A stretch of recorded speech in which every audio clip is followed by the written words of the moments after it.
कि उड़ीसा में जगन्नाथपुरी में लक्ष्मी जी भ्रमण कर रही थी, जगन्नाथ भगवान की पत्नी लक्ष्मी, और पूरी क्षेत्र में भ्रमण करते करते उन्होंने देखा कि मैं किस पर कृपा करूं। तो सबसे पहले लक्ष्मी जी गई अर्चकों के पास, जो जगन्नाथ जी को उठाते, सुलाते, खिलाते, नहलाते, भोजन प्रसाद कराते। बोले ये अर्चक हैं, पहले अर्चकों को देखें, इनके यहां किसी परिवार में अगर हमको कृपा करनी हो तो लक्ष्मी जी सब अर्चकों के घर में गई। देखा महाराज सूर्य उदय हो गया, ये तो अभी सो ही रहे हैं, ना आचार विचार शुद्ध, ना खान पान की शुद्धि। एक बात तो है बंधुओं, अत्यंत सामीप्य में दोष तो होता है।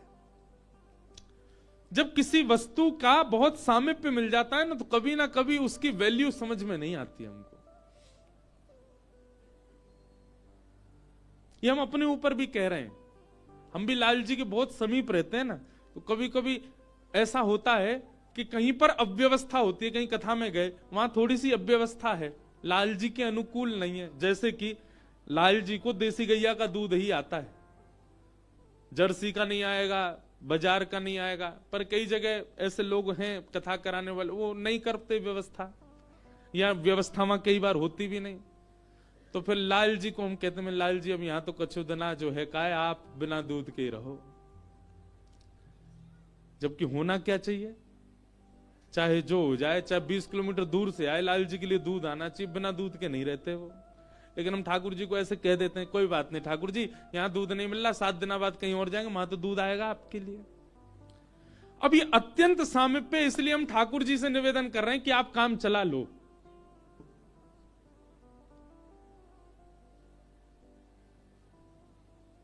महाराज जब नया नया ब्याह होता है ना घर की लाली का, तो दामाद जी पहली बार जब घर आते हो, दामाद जी कोई डिमांड कर दें कि ये मिठाई खानी है, तो सारे जितने घर के साले होते हैं, घर के बड़े, वो 50 किलोमीटर भागते हैं, जीजा जी के लिए लेके आना है, उन्होंने मांगा है। वही दामाद जी 10 साल बाद आके कुछ कहे, बोले अब जीजू रहने दो, क्या करोगे खाके।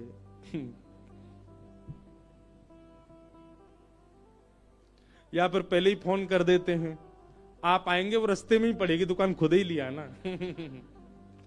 अत्यंत सामीप्य के बाद में कहीं ना कहीं हमारा भाव जो है वो धीरे धीरे घटने लग जाता है।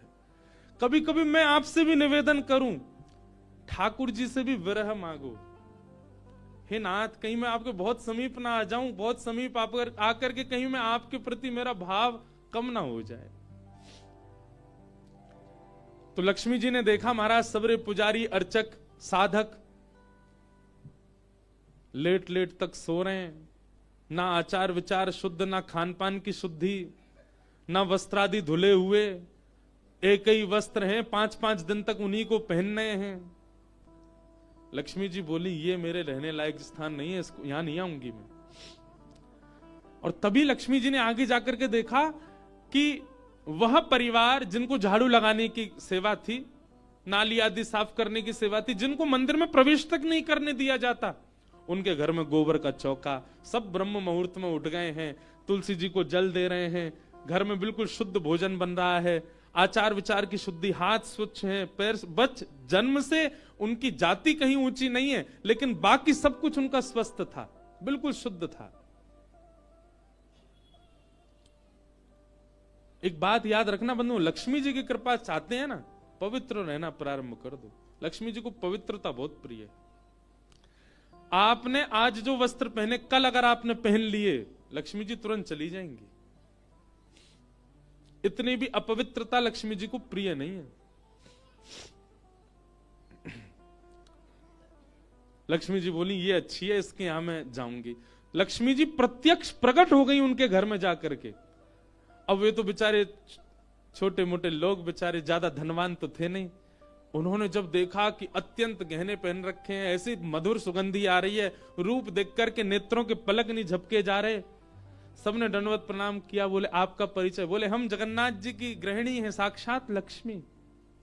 वे सब घर के लोग, अरे हमारे घर का तो जल भी आपके स्पर्श योग्य नहीं है, हम तो ऐसे लोग हैं, हम तो नीचे लोग हैं। ये लक्ष्मी जी बोली ये सब बात नहीं करो, हम लोग ठाकुर जी ये सब विचार नहीं करते। तुम्हारा आचरण देखो कितना शुद्ध, तुम्हारे व्यवहार कितना शुद्ध, तुम्हारी बुद्धि कितनी शुद्ध है। और सुनो, चौकी लगाओ, जो भी घर में बना है प्रत्यक्ष थाल में पधराओ, हम तुम्हारे यहां प्रसाद पा करके जाएंगे। पूरा घर भाव विवल हो गया, सबके नेत्रों में आंसू, साक्षात लक्ष्मी जी आई हैं, सबने पवाया। लक्ष्मी जी प्रेम से प्रसाद पा रही थी, तभी जगन्नाथ जी के बगल में ही विराजती हैं सुभद्रा जी, सुभद्रा जी के बगल में विराजते हैं श्री बलराम जी। बलराम जी भ्रमण कर रहे थे पुरी में, भ्रमण करते करते वो घर घरों में झांक के देख रहे थे क्या हो रहा है। जैसे ही उस घर में झांक के देखा तो श्री लक्ष्मी जी प्रसाद पा रहे हैं। बलराम जी बोले राम राम राम राम राम राम, ये झाड़ू पोंछा बर्तन करने वाले लोग, इनके यहां पर चले जाओ, इन पे कृपा करो, पर भैया इनके यहां तो भक्ष भक्ष भी बनता होगा, मांस भी बनता होगा, और ये लक्ष्मी जी यहां बैठ करके प्रसाद पा रही, हमारी घर की बेटी, हमारी घर की बहू, बिल्कुल आचार विचार की शुद्धि नहीं रखी। नाक फूल गई। परिवार में 2-3 लोग ऐसे होते हैं उनकी नाक बहुत जल्दी फूल जाती है। पहले तो जेठ जी, दूसरी ननद जी, तीसरे फूफा जी हैं? इनकी नाक बहुत जल्दी फूल जाती है। ये हम यहां पे अगर कोई बैठे हो, जेठ जी, ननद जी, फूफा जी, बुरा नहीं मानना, आपके भी जेठ ननद फूफा होंगे, उनकी भी देखना नाक फूली रहती। बलराम जी की नाक फूल गई महाराज, आकर के कुछ बोले तो नहीं, मंदिर में आके बैठ गए। जगन्नाथपुरी में जो भात बनता है ना, इसीलिए जगन्नाथपुरी में एकादशी नियम नहीं है। क्यों? क्योंकि वहां जो भात निर्मित होता है, ऐसा मान्यता है कि वो लक्ष्मी स्वयं अपने हाथ से बनाती। जगन्नाथपुरी की रसोई घर में जितने भी हमारे अर्चक लगते हैं, प्रसाद बनाने वाले, उन सबको मानसी भाव से ऐसी भावना रखनी पड़ती है कि हम जगन्नाथ जी की गृहिणी लक्ष्मी हैं, तभी वो भात निर्मित करके ठाकुर जी को पधरा सकते, नहीं तो ठाकुर जी भोग नहीं लगाते। इसीलिए जगन्नाथपुरी में एकादशी का भाव नहीं। क्यों? एकादशी के दिन अन्न में पाप का निवास होता है, और लक्ष्मी जिस अन्न को छू दे उसमें पाप कैसे आ सकता है? इसलिए एकादशी के दिन तो स्कंद पुराण में कहते हैं आकंठ पाना चाहिए, मतलब जितना रोज पाते हो उससे दुगना पाना चाहिए एकादशी वाले दिन जगन्नाथपुरी में, क्योंकि लक्ष्मी जी ने बनाया है। तो लक्ष्मी जी प्रसाद बनाती हैं। जैसे ही भोग रखा गया जगन्नाथ जी के आगे, बलभद्र सुभद्रा जी तुरंत हाथ पांव धो के बैठ गए। बलराम जी अपने सिंहासन से ही नहीं उठे, नाक फुला के बैठे हैं। जगन्नाथ जी बोले भैया आ जाओ, भोग आएगा, हमें नहीं पाना, तुम लोग पाओ। तो क्यों, क्या हो गया? अब क्या बोले, अब तो सब आचार विचार सब खत्म हो चुका है। परमात्मा होते हुए भी हमारे यहां आचार विचार नहीं चल रहा है, तो फिर इंसान क्या आचार विचार का पालन करेगा? जगन्नाथ जी बोले भाई कोई बात पे बुरा मान गए जे, तो इनसे बात करें। जगन्नाथ जी गए, भैया का भयो, आप इतने उदास क्यों, इतने नाराज क्यों? सब बात बताई बलराम जी ने। बोले लक्ष्मी जी आज सुबह सुबह एक ऐसे के घर में गई और वहां जाके प्रसाद पा रही थी, बिल्कुल विचार नहीं किया कहां शुद्धता कहां अपवित्रता। हम तो इनके हाथ का बना भोजन नहीं करेंगे। अब जगन्नाथ जी बड़ी दुविधा में पड़ गए। यदि पाऊं तो भैया नाराज बैठे, भैया कहेंगे मैं नाराज हूं, इससे को कोई फर्क नहीं पड़ा है, फिर भी पा रहा है। और नहीं पाऊं तो लक्ष्मी जी टेढ़ी टेढ़ी देख रही हैं कि मैंने बनाया, ये पा क्यों नहीं रहे। जगन्नाथ जी बोले लक्ष्मी जी को तो मना लिया जाएगा बाद में, पर ये नहीं माने ना, ये तो शेषनाग हैं, इनको ज्यादा ही क्रोध आ गया तो जोर से सिर हिला देंगे, प्रलय और हो जाएगा। जगन्नाथ जी ने लक्ष्मी जी से कहा देखो भैया नहीं पा रहे तो हम भी नहीं पाएंगे। लक्ष्मी जी बोले कोई बात नहीं। एक दिन नहीं पाया, दूसरे दिन फिर लक्ष्मी जी ने बनाया, फिर नहीं पाया, तीसरे दिन फिर लक्ष्मी जी ने प्रसाद पधराया, फिर नहीं पाया। तो लक्ष्मी जी बोली, भाई कोई बात है तो हमसे बोलो सीधे, ये प्रसाद रोज छोड़ देना, ये कैसा तरीका है आपका नाराज होने का। कहीं बलराम जी बोलते हुए सुन लिए लक्ष्मी जी ने कि भाई इनके हाथ का बना हम नहीं पाएंगे। लक्ष्मी जी ने जाकर के जगन्नाथ जी से कहा, देखो संपूर्ण जगन्नाथपुरी में प्रसाद बनाने की सेवा हमारी, और आपके भैया कह रहे हैं कि हमारे हाथ का बना पाएंगे नहीं। जब हमारी सेवा लेनी नहीं तो फिर हम यहां क्यों रहें, इसलिए आप हमको आज्ञा दें।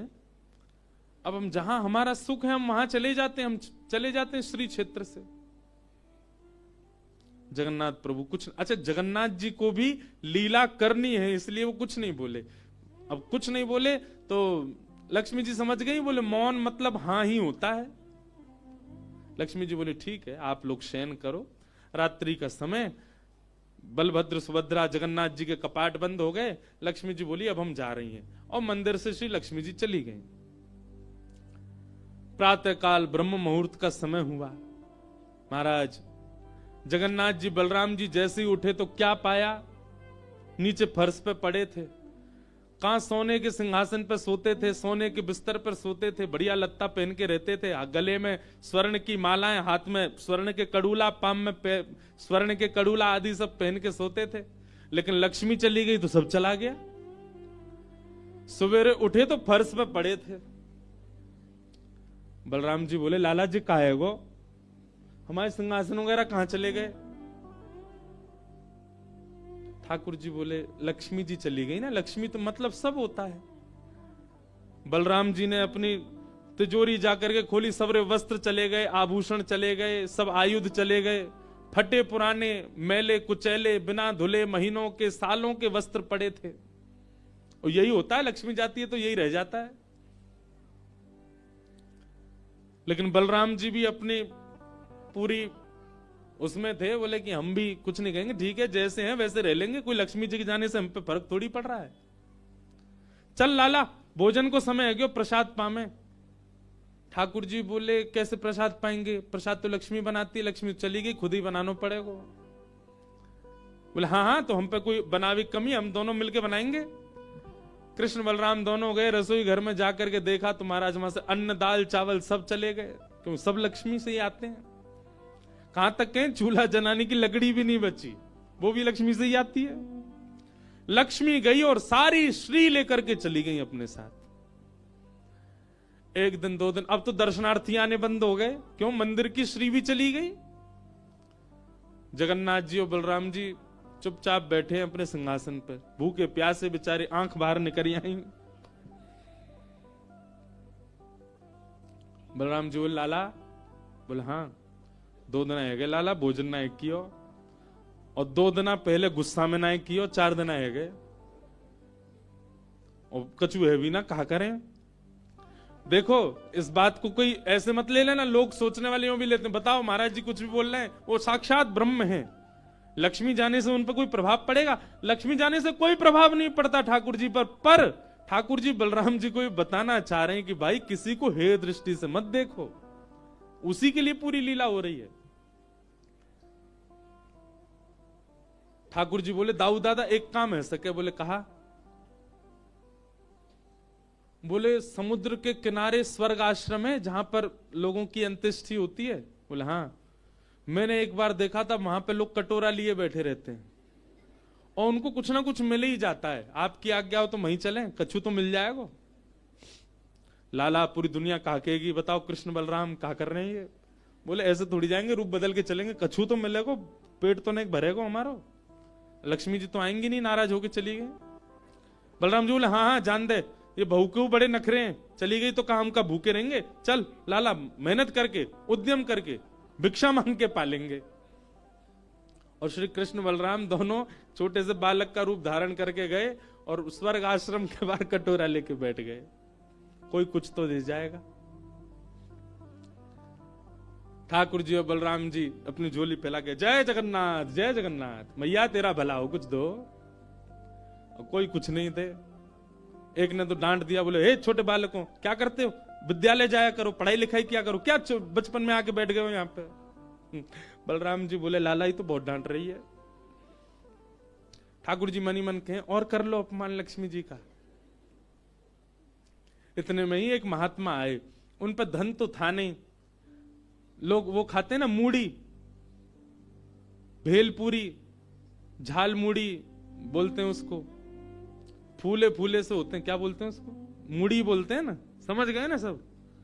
गंगा जी के किनारे भी लोग खाते हैं, उसमें नमकीन नमकीन मिला के बढ़िया। तो उनके पास में बस मूढ़ी थी, महात्मा जी के पास में भेल थी, भेल तो लाई भी बोलते हैं उसको, लाई। ठाकुर जी ऐसे झोली फैला के बैठे, बलराम जी भी। तो महात्मा जी ने क्या किया, ऐसे करके लो बच्चों, लो पालो, पेट भर लो। बलराम जी बोले लाला एक समय को भोजन तो मिल ही गयो। ठाकुर जी बलराम जी दोनों खुश हुए। लक्ष्मी जी ने दूर से देखा, ए पवन देव जोर से बहना प्रारंभ करो। ऐसी जोर की हवा चली महाराज, सबरी मूढ़ी उड़ गई। बलराम जी और ठाकुर जी पीछे पीछे भागे, मूढ़ी सबरी उड़ गई।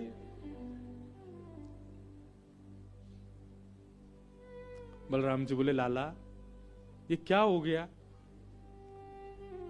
बोले भैया हम संकोच में कुछ कहते नहीं, आप बड़े भैया हो, पर हम एक बात कहें, ये लक्ष्मी के बिना सब हाल हो रहा है हमारा। ठीक है बहू है, आपने समझा देते, आप भी बिल्कुल नाक फुला के बैठ गए, गुस्सा है के बैठ गए, चली गई बेचारी। यदि वे प्रसन्न हो जाए तो फिर सब ठीक है जाएगा। अरे ना बेटा कोई बात नहीं, हम तो क्षमा मांग लेंगे, तेने पहले क्यों ना कही मोते, तेने पहले क्यों ना कही मोते। ठाकुर जी बोले अब कोई बात नहीं, अब चलते हैं, ढूंढे उनको कहां है। पूरे पुरी में ढूंढा, कहां है लक्ष्मी जी। लक्ष्मी जी उसी कन्या के घर में थी, उसी घर में थी जहां देख करके बलराम जी को हीन भावना आ गई थी। बलराम जी लेके गए, लाला यही घर में बैठी जब मैंने देखी काई। वहां जाकर के देखा तो महाराज उस घर में बिल्कुल जैसे मंदिर की रौनक होती है, ऐसी रौनक उस घर की हो रही थी। फर्श लगे हुए हैं, बढ़िया सोने चांदी के बर्तन रखे हैं, एक जगमगा रहा है मणियों से पूरा घर भवन। और बाहर बैठ करके उस महिला के जिसके ऊपर कृपा की थी लक्ष्मी, उसके बालक भर भर के सामग्री दे रहे हैं लोगों को, भोजन की सामग्री, वस्त्र ले जाओ, ये ले जाओ, कोई गरीब कन्या के लिए धन ले जाओ, राशि ले जाओ, सोने की मोहर ले जाओ। लक्ष्मी जी बैठी है घर में। ठाकुर जी बोले अब लक्ष्मी जी तो नाराज हैं, भैया एक काम करें हम भी लाइन में लग जाएं, कछु मांग लें, लेके चल दें। जैसे ही ठाकुर जी और बलराम जी लगे कतार में, भीतर से लक्ष्मी जी को देख के दया आ गई। मेरे प्राणनाथ ये चाहे तो सर्वसमर्थ हैं, परंतु बलराम जी को बताने के लिए पूरी लीला कर रहे हैं। लक्ष्मी जी तुरंत बाहर आई और दोनों को इशारा किया, आप लोग इधर आओ। बलराम जी बोले देख बहू तू नाराज मत हो, हम ते गलती है गई, और वैसे गलती तेरी भी कम नहीं, तो को नहीं जानो चाहिए ऐसी जगह। लक्ष्मी जी बोली दाऊ दादा ठाकुर जी के लिए सब अलाव है, हमारे लिए इतने बंधन। वे किसी भी भक्त पर कृपा करने जा सकते हैं, वहां पर जात पात नहीं देखी जाती, वहां पर यह नहीं देखा जाता कि भजने वाला कौन है, ब्राह्मण है, क्षत्रिय, वैश्य कौन है, सब पर वो अनुग्रह कर सकते हैं। तो फिर हमारे ऊपर इतनी रोक टोक क्यों? और किसी के जन्मगत व्यवहार से उसका पूरा जीवन नहीं आंकना चाहिए, उसके स्वभाव व्यवहार से देखना चाहिए कि वो है कैसा। कहां आप कहते हैं कि ब्राह्मण सर्वश्रेष्ठ, और वो देर देर तक सो के उठ रहे हैं, उनके यहां शुद्धि नहीं, वस्त्र 4-4 दिन तक पहन रहे हैं, एक महीना एक ही धोती में निकाल रहे हैं। आप कह रहे हैं कि वो श्रेष्ठ, और ये लोग जो इतनी पवित्रता का ध्यान रखते हैं, इन पर कृपा ना हो। हमारे अनुसार तो जो अपने कर्म से शुद्ध है वो शुद्ध है। बलराम जी और ठाकुर जी दोनों मान गए, जैसी आपकी इच्छा। बोले नहीं, आज के बाद हम आपसे एक नियम चाहते हैं। क्या? बोले श्री जगन्नाथपुरी में नियम कर दीजिए। बोले क्या? जिस महाप्रसाद को ब्राह्मण पाएगा उसी महाप्रसाद को शूद्र भी पाएगा, दोनों को समान फल मिलेगा। और यहां महाप्रसाद का ऐसा नियम रखा जाए कि अगर एक ही पत्तल में दोनों बैठ करके पालें तो दोनों को समान पुण्य प्राप्त होगा। महाप्रसाद पाते ही, अन्य तीर्थों में तो बहुत साधन करने पड़ेंगे, पर पुरी में आकर के कोई एक तिनका भी यदि महाप्रसाद का पाले तो उसको सर्व साधनों का फल प्राप्त हो जाए। और किसी भी प्रकार से यह ना देखा जाए कि कौन किस वर्ण का है, वो स्वभाव से शुद्ध होना चाहिए। हम सबको हृदय लगावें। अगर ये सब आपको मंजूर हो तो मैं राजी हूं। राजी हुए और तब से श्री जगन्नाथपुरी में ये सब नियम नष्ट कर दिए गए। महाप्रभु जी सबके लिए सुलभ हो गए। कहां तक कहें, जब ठाकुर जी बीमार होते हैं ना, तो ठाकुर जी की सेवा ब्राह्मण नहीं करते, अन्य वर्गों की ही सेवा होती है। श्री ठाकुर जी की, वे ही ठाकुर जी को अंतरंग भाव से सेवा करते हैं, उन्हीं से ही ठाकुर जी प्रसन्न होते हैं। तो व्यक्ति का व्यवहार, स्वभाव, उसकी विचारधारा वो उच्च होनी चाहिए। वो जन्म से कौन है इससे फर्क नहीं पड़ता। सनातनी परंपरा है, परंपरा का निर्वहन होना चाहिए, परंपरा का पालन होना चाहिए, परंतु हे दृष्टि के साथ ठाकुर जी नहीं रखते तो हम क्यों रखें। तो रैदास जी को ठाकुर जी प्राप्त हुए। रैदास जी उनकी सेवा करने लगे। उनकी सेवा से कुछ लोग परेशान हो गए। उन लोगों ने कहा कि भाई इसके तो बड़े भगत होने लगे, इसके यहां तो बड़ी भीड़ जाने लगी, और ये तो ब्राह्मण भी नहीं है। और जाकर के सबने शिकायत कर दी राजा से। बोले ठाकुर जी की सेवा का अधिकार केवल हम लोगों को मिलना चाहिए, रैदास से उसके ठाकुर जी छीन लिए जाएं।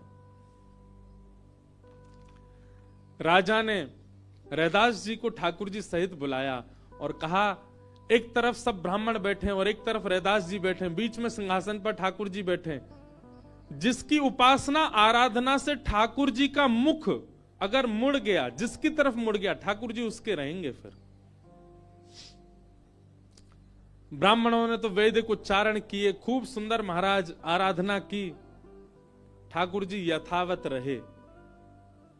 रैदास जी महाराज ने, राजा ने कहा, रैदास जी आप कुछ करो जिससे ठाकुर जी आपकी तरफ मुड़ गए तो ठाकुर जी आपके ही रहेंगे। फिर